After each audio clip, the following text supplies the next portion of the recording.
Welcome everybody. Like Diana mentioned, this is Sitka here. She's our resident education eagle. She came to us in 2002 after she was hit by a car up on the Kenai Peninsula. And that car accident actually caused two different injuries. Either one of them is enough to prevent her release.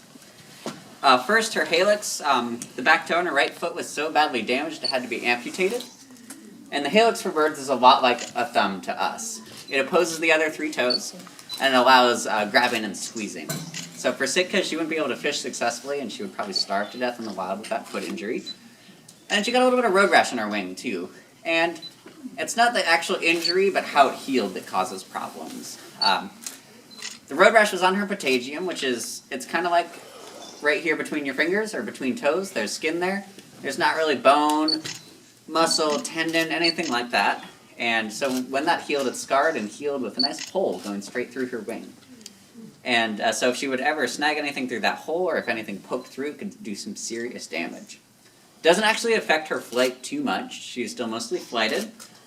She did get a little bit of tendon damage from that, and that's why her right wing droops a little bit, but it's not too bad. Most of their lift, or actually all their lift and their maneuverability, is actually coming from their feathers, not from that skin there. So she really could fly quite well if she had wanted to, or if we could safely let her, but we can't. She's a pretty big girl. She's 13 pounds, which is on the upper end of what a female bald eagle will be. In the wild, you'll see males between 7 pounds and 10 pounds, and females between 10 pounds and 14 pounds. And I'll go ahead and open it up to questions from you guys. So She looks like she has a personality. Oh, yes, she does. She does. You really have to get to know the personality of the birds you're working with to work with them effectively and kind of read their they have moods. And it's a nice sunny day, and she was kind of in her nice sunny corner and was not too happy that we had to leave. But she also likes people. She's pretty comfortable now. Have you ever been bit? I have. It's not bad when they do decide to bite. Their strength of their jaws, their bite strength isn't any more than a human. And they're not doing any, in the wild, they're not hunting with their mouths, they're not doing much of anything with their mouths, they're eating, they're tearing stuff up. It's the feet that you really have to worry about.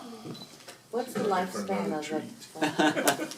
And so to finish that thought, so it's almost kind of like nibbles and more of a warning to them. She's kind of like bonked me with an open mouth as a warning before. And so if we could raise questions, I heard life expectancy next. High 20s is going to be an old eagle in the wild. The record in captivity is almost 50 years. 50? Wow. Yeah. It's so surprising. Is there any explanation why the flash of cameras all around doesn't seem to bother her? Because she's been an education eagle for so long that she really doesn't mind people and mind camera flashes. Did you get all that? See, if she wasn't in a good mood, I wouldn't hold my finger up there and let her do that. But so with her posture right now, she's sitting very upright. Her head feathers are relaxed and kind of out. So if she had flattened the top of her head and kept the side feathers out, almost kind of like a triangle kind of shape, and was sitting more forward, and they're usually very vocal in that posture. That's a very territorial, like don't come any closer kind of posture.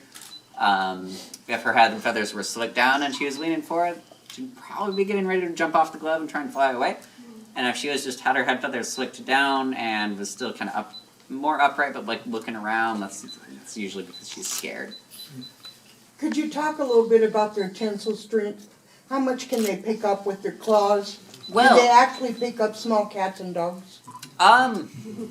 If they were really well, first off, their preference is going to be fish. 80% of their diet in the wild is fish.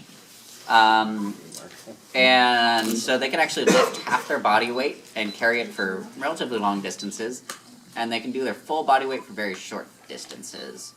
They can put out, at the very, very tip of very sharp, healthy talons, about 2,000 pounds per square inch, which equates to a couple hundred pounds of holding force with each toe. Again, they're going to be going after mostly fish, and if they were to go after something like a house cat or a dog, they would have to be very hungry, and that dog or cat would probably have to be injured they're not the most agile creatures. I mean, if you go downtown here, usually you can see ravens harassing these guys, and the ravens can be in and out and bothering them, and the eagles can't do anything about it. They're big, they're heavy, they can lift a lot, but they're not the most agile creatures. I have a question. Yeah. So they lay eggs, Mm-hmm. and I'm sure they're very big. But my question is regarding the eggs or when they hatch. Mm-hmm.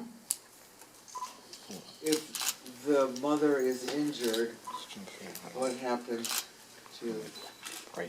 Well, both parents will actually, so the mother in the beginning is the primary incubator. She's going to be the one, and then the male, actually, one of the main theories behind the big size difference between them, and the males being smaller, is they're the ones that are going out and getting off small things. They're a lot more agile, and then bringing it back. If the female is injured, the male would probably continue to hunt. Their clutch size is anywhere from 1 to 6 eggs, 2 to 3 being most common. It's common to fledge 2 of them, maybe even 3 of them in instances, but if the female is injured, they wouldn't be able to. Doubtful that they'd be able to raise 3.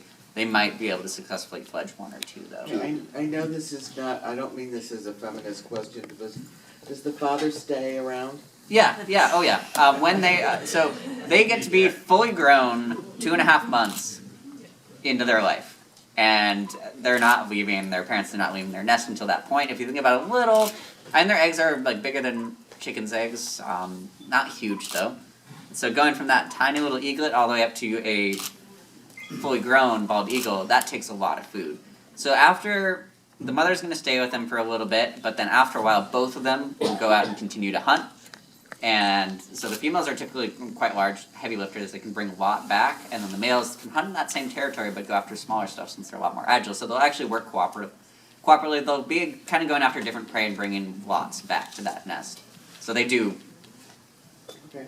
The father does Just don't stick want around. the kids alone, you know.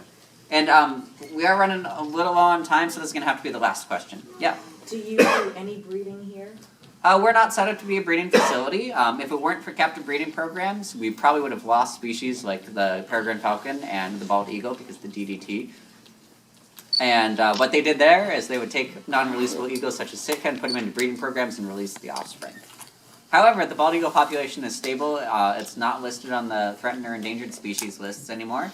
So there's, especially here in Southeast Alaska, there's no reason or no need to have any kind of captive breeding program. And it's a totally, we're set up as a rehab facility. It's a totally different permit process and a totally different facility to do that. And thanks for the great questions, guys. After I get her back in her enclosure, I will be back out here if you guys have any more questions. And if you didn't get all the perfect photos, she will be right back out front again as well. Thank you. Thank you.